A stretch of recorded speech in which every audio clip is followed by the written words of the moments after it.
If your investing strategy is exciting, you're probably doing it wrong. Financial freedom is not about chasing 100 times returns or beating the market every year. It is about peace, simplicity, and control. I'm going to walk through a boring approach with broad ETFs, a real safety net, and small conviction slice, and a long time horizon that helped me stop chasing hype and actually build wealth. Take what helps and ignore the rest. Quick note before we start, this is my personal experience, not financial advice. Your money, your risks, your call. There was a phase when I watched prices a lot. I was not placing many trades, but I kept wanting to. The more I watched, the more obvious it became that short-term moves are just noise. The people trying to predict every swing rarely win.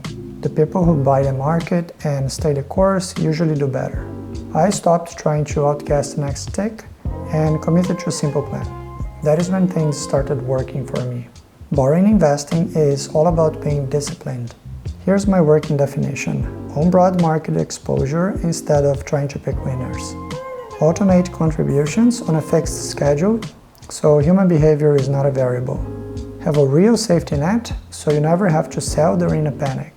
Stretch your time horizon to decades, not a few months or years. Write simple rules and follow them when headlines on the news get too loud. Optional conviction slice. I size this between 5 and 15% across ideas I have researched and I believe in for the long term.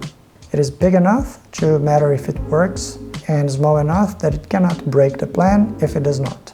Many people cannot help trying risky moves in the market.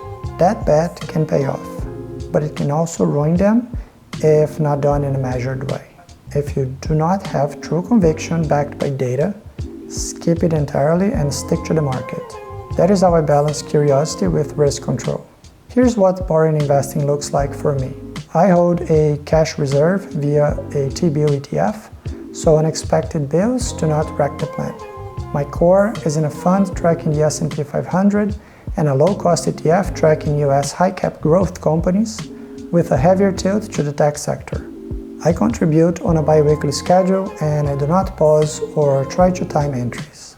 I also hold Berkshire Hathaway as a value anchor, kept under a set percentage. For my conviction slice, I am building a small Bitcoin position. It is small on purpose. If it works, it can move the needle over many years. If it does not, it will not tank the portfolio either. None of this is a recommendation, it is just my structure. The safety net exists to protect your life and your plan. If you keep a larger buffer, you can set rules to deploy a portion when markets drop really hard. Historically, broad markets fall in cycles and later recover in bull markets, although nothing is guaranteed.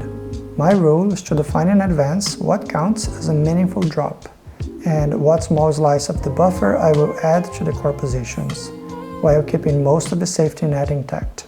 Stability first, opportunism second. Understanding a bit about market cycles will be important for you to keep your head in the game when everyone out there is selling. As Warren Buffett says, be fearful when others are greedy, and be greedy when others are fearful. 5 pillars make the boring approach win. Simplicity. Fewer moving parts mean fewer errors and lower costs. Safety. A cash buffer turns market crashes into a non-event for daily life. Automation. Money moves on schedule whether I feel motivated or not. Patience. Time in the market matters more than perfect timing. Rules. I keep mine on one page. Contribute on payday. No buying off headlines. Review quarterly. Rebalance only if something drifts far from the target. Optional. Conviction slice kept within a clear range. Again, this is my process, not your prescription. I stopped keeping price alerts on my phone. I stopped comparing my returns to other investors who only show their wins and hide their losses. I stopped restarting my strategy every few months. When I feel the itch to tinker, I write the idea down and wait 72 hours. Most urges fade.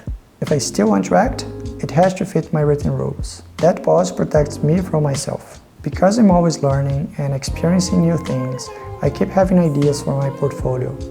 But I always remind myself that keeping it stupid simple is key to more easily understand what's going on in times when the market is in chaos. Here's a checklist you can copy.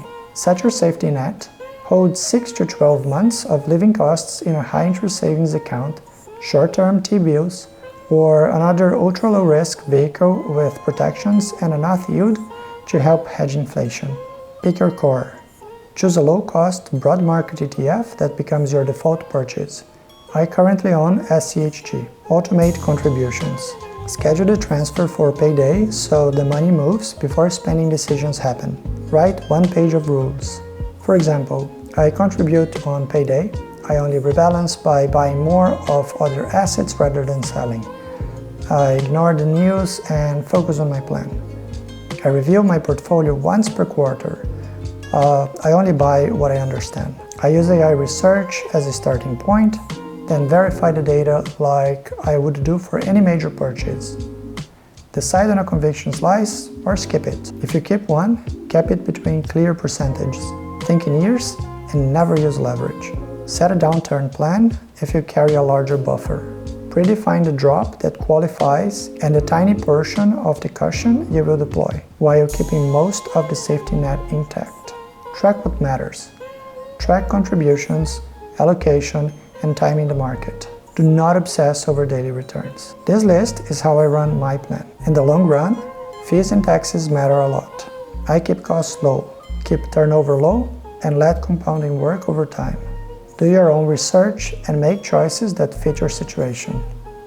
Here's what I would tell my past self. Pick a core ETF. Build a 3-month safety net first, and continue building with the rest of your portfolio until you're good for 6 months. Automate the buys, write the rules before you need them. If you want a conviction slice, cap it and be patient. Then stop touching it. Let your life be interesting while your money stays boring. Now, if you're too afraid to dip your toes in the stock market for whatever reason it may be, watch this video next to lose the fear that has kept you away from building wealth. I'll see you there.